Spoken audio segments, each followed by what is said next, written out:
할렐루야. 하나님의 은혜와 평강이 오늘 말씀을 나누는 저와 여러분 가운데 함께 하시기를 소망합니다. 잘 주무셨죠? 하마나가 얼마 남지 않았습니다. 힘을 내시고 강건하시기를 축복합니다. 저희가 새벽에 구약의 말씀을 쭉 나가고 있습니다. 그런데 지금 열왕기와 말씀에 들어와서 여러분들이 이제 성경을 전체적으로 쭉 읽으시다 보면 조금 이상한 부분이 느껴질 거예요. 왜냐하면 열왕기가 여러분 무슨 뜻이지요? 열왕기라고 하면 왕들에 대한 기록입니다. 지금 이야기의 중심을 보면 여러분 왕이 등장을 하기는 하는데 사실 이 이야기의 중심이 왕이 아닙니다. 분명 열왕기인데 원래는 왕이 무엇을 했고 그 왕들로 인해서 어떤 일들이 일어났는지가 중심이 되어서 기록이 되어야 되는데 그런데 열왕기 하에 들어오니까 왕들에 대한 기록보다는 엘리사가 중심이 되어서 모든 일들이 기록되고 있습니다. 오늘 본문도 엘리사가 나아만 장군의 나병을 치유해 주는 이야기입니다. 원래 히브리어와 헬라어 성경까지는 열왕기서를 사무엘서와 연속되는 책으로 간주했습니다. 그래서 원래는 그냥 다 한 권이었어요. 이 책을 물라킴, 그러니까 왕국들이라는 명칭으로 불렀습니다.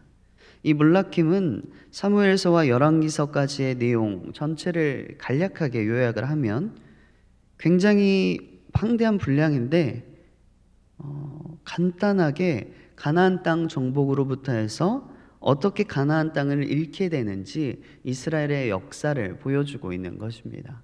한 줄로 요약이 되네요. 어떻게 정복을 하고 어떻게 이 땅을 잃었는지를 이야기를 해줍니다. 왕들이 어떻게 정복 전쟁을 하고 또 어떻게 정치를 하고 또 여호와 신앙을 지켰는지 아니면 우상을 섬겨서 타락했는지를 이야기해 줍니다.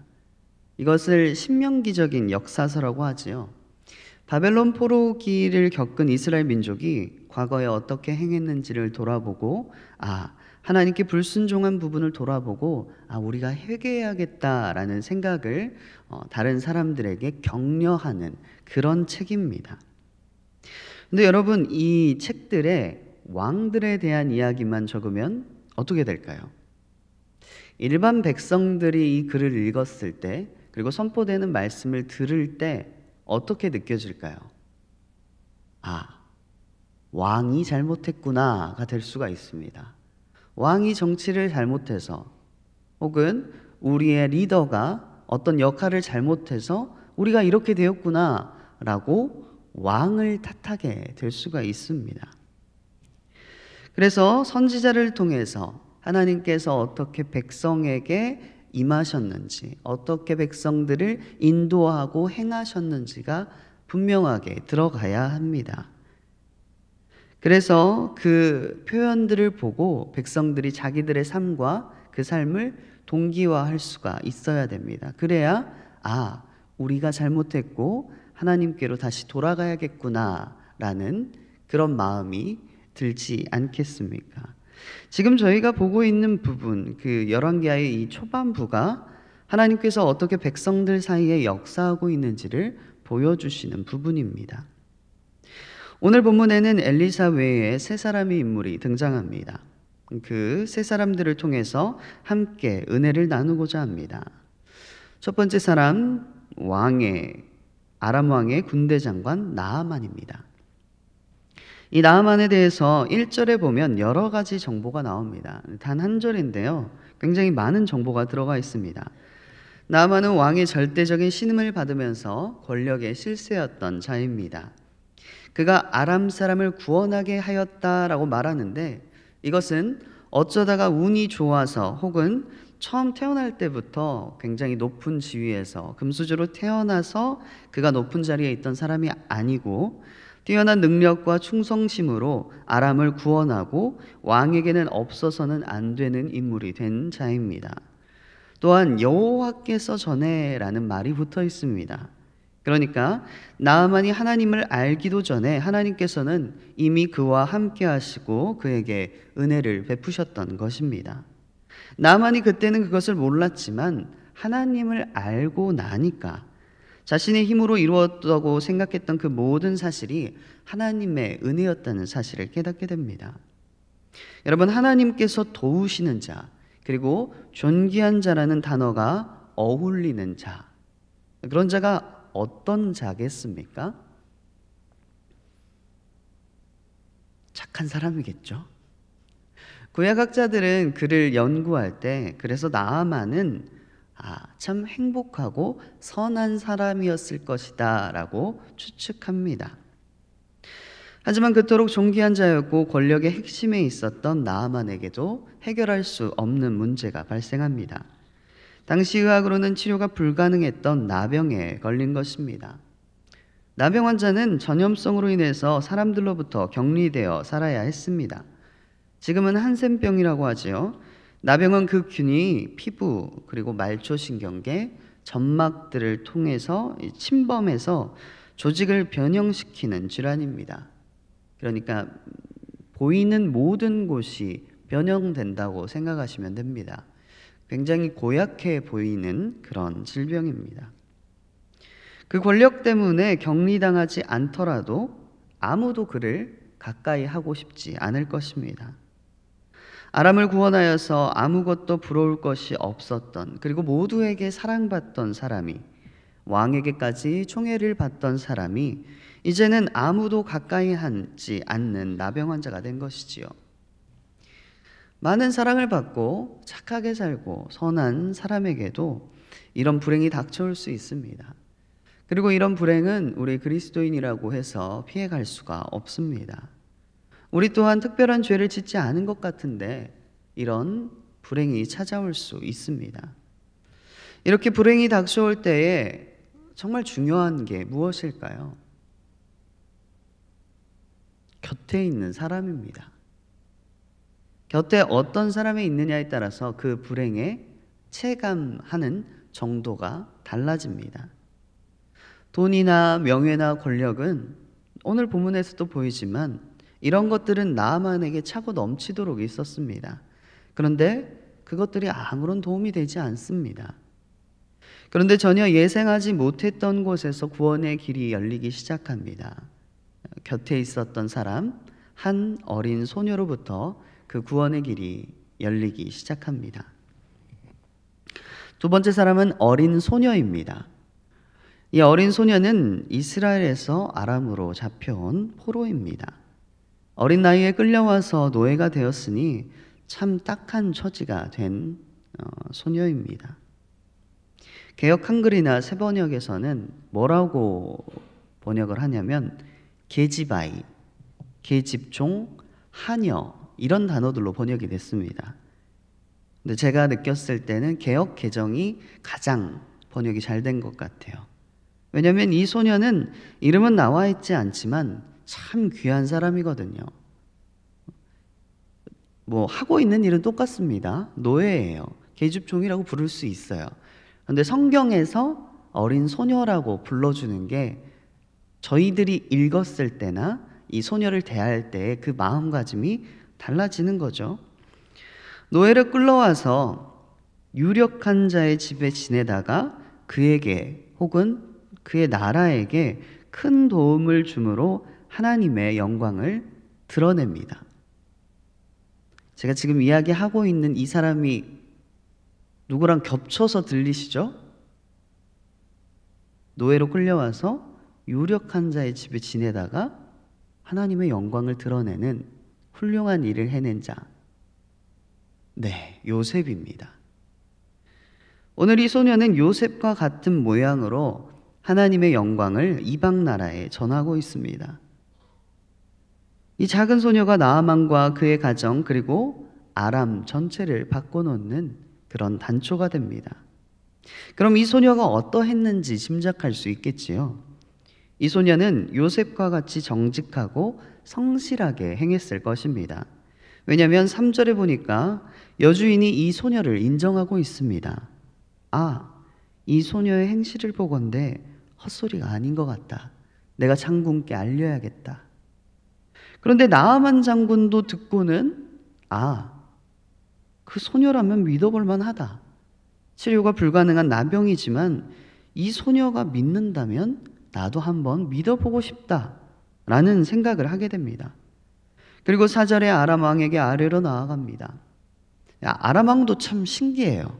아람 왕도 보니까 이 병은 나병입니다. 불치병이에요. 나을 수가 없습니다. 그런데 나아만이 그렇게 신뢰를 한다면 나도 그 소녀를 한번 믿어보겠다가 되는 거예요. 내가 사랑하는 나아만이 그렇게 신뢰를 한다면 그럼 나도 믿어봐야겠다. 이제 이스라엘 왕에게 글을 보낼 터이니 함께 가라고 말을 합니다. 여러분, 이 한 소녀의 믿음이 퍼져나가는 과정이 보이시나요? 이 소녀는 노예예요. 신분이 굉장히 비천합니다. 그런데 그 소녀의 믿음이 점차적으로 퍼지는데 그 확장력이 굉장히 무섭습니다. 그래서 여러분, 이것을 구약의 디아스포라라고 표현을 합니다. 사도행전에 나오는 흩어진 사람들 기억나시지요? 로마의 박해를 피해서 많이 흩어졌습니다. 그리고 그 흩어진 사람들이 그곳에서 교회를 세우고 그곳에 그리스도의 공동체를 세워가는 놀라운 역사가 일어납니다. 이 로마 입장에서는 이 마당에 박넝쿨이 있는 거예요. 박넝쿨이 싫었어요. 너무 무성해가지고 박넝쿨을 치우고 싶었어요. 그래서 박을 깨트렸어요. 그랬더니 어떻게 돼요? 그 박씨가 마당에 덮어져 버렸어요. 그래서 박넝쿨이 더 무성하게 되는 결과가 일어나는 거죠. 중요한 것은 그 박씨가 자기가 박이라는 사실을 잊지 않았다는 거예요. 이 소녀는 자기가 어디에서 왔는지 정확하게 기억하고 있었고 그 신앙을 기억하고 있었고 여호와 하나님께서 이 엘리사 선지자를 통해서 이루셨던 기적들을 기억하고 있었습니다. 그래서 자기가 노예의 신분으로 포로로 끌려갔지만 흩어진 그곳에서 디아스포라의 역할을, 하나님의 사역을 잘 감당할 수 있었던 것이지요. 여러분, 우리도 교회 안에서 함께 신앙 공동체를 이루고 살아가지만 이곳에서 모든 일을 하시는 건 아닙니다. 분명 밖에 나갈 것이고 흩어진 그곳에서 여러분들이 섬기고 일하는 것들이 다들 있으십니다. 흩어진 그곳에서 우리는 디아스포라로 살아야 합니다. 우리가 항상 그리스도인임을 잊지 않고 하나님의 영광을 드러내며 사는 여러분 되시기를 축복합니다. 마지막 사람으로는 게하시가 있습니다. 여러분, 보통 기적이 일어나면 이 전장까지는 보면 기적이 일어나면 어떤 사람들이 부각되지요? 기적을 행한 사람, 하나님께서 누구를 통해서 그 기적을 행하셨는지, 그리고 그 기적을 받은 사람. 오늘 본문으로 치면 기적을 행한 사람은 누굽니까? 엘리사. 그리고 기적을 받은 사람은 나아만. 사실 이 두 사람이 주축이 돼서 이야기를 끌고 가야 되는데 오늘 본문을 보면 특이하게 여기에 주변인들이 굉장히 많이 부각됩니다. 어린 소녀와 나아씨입니다. 게하시입니다. 죄송합니다. 나아만이랑 섞어버렸네요, 제가.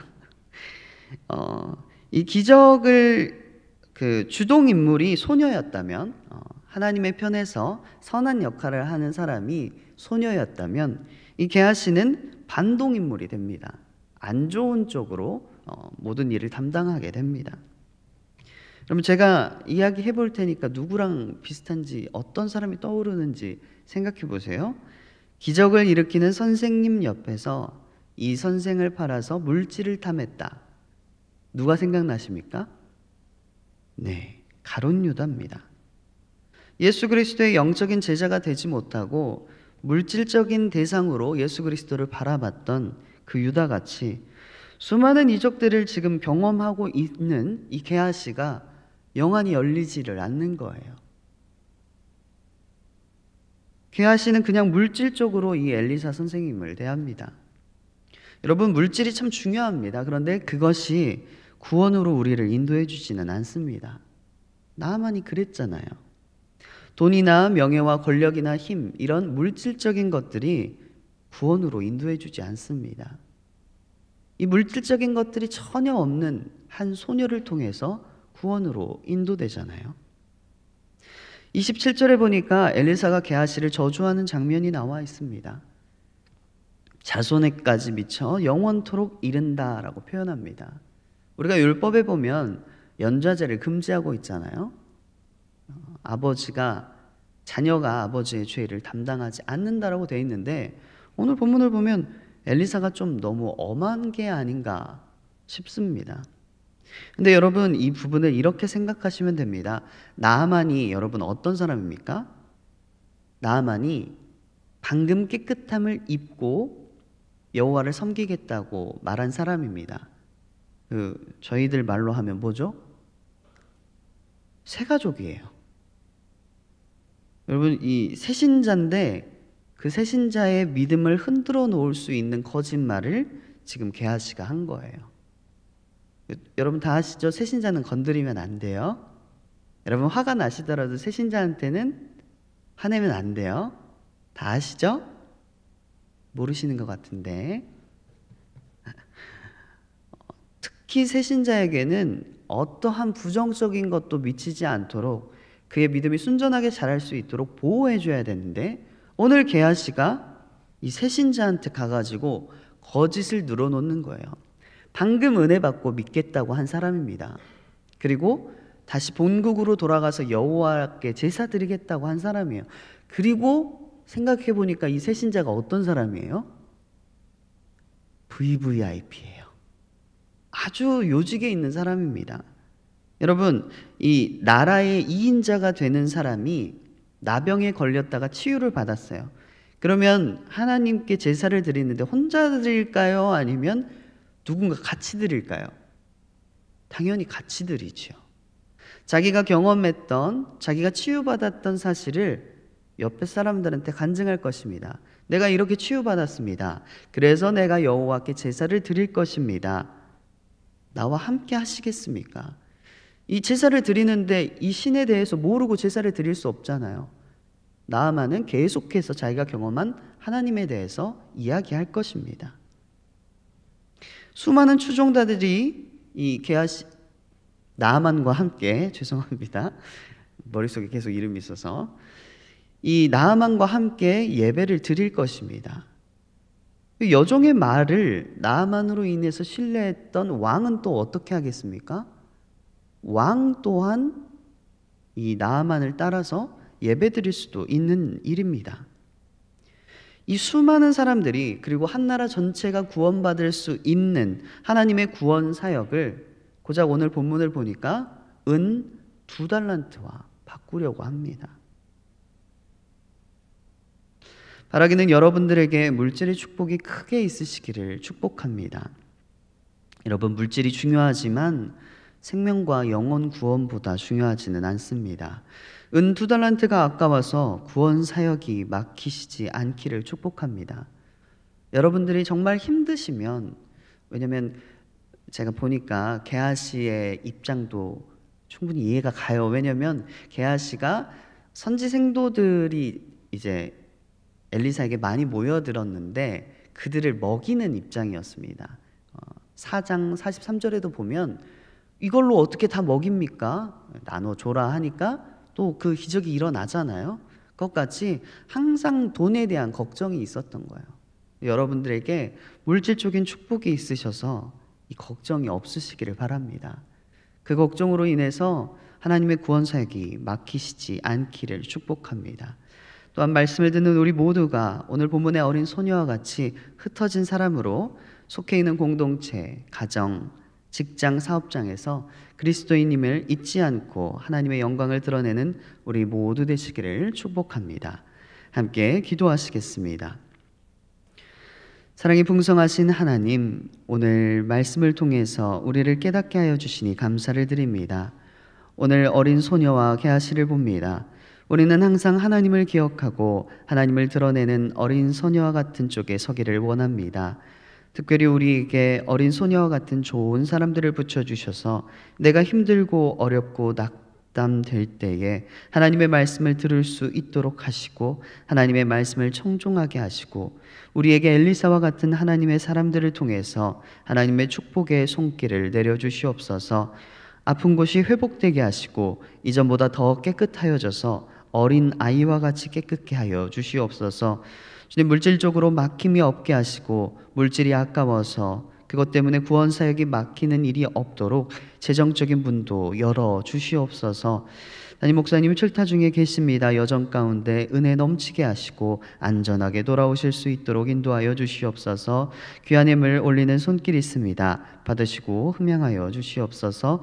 모든 것 주님께 의지합니다. 우리가 기억해야 할 이름 예수 그리스도 이름으로 기도드립니다.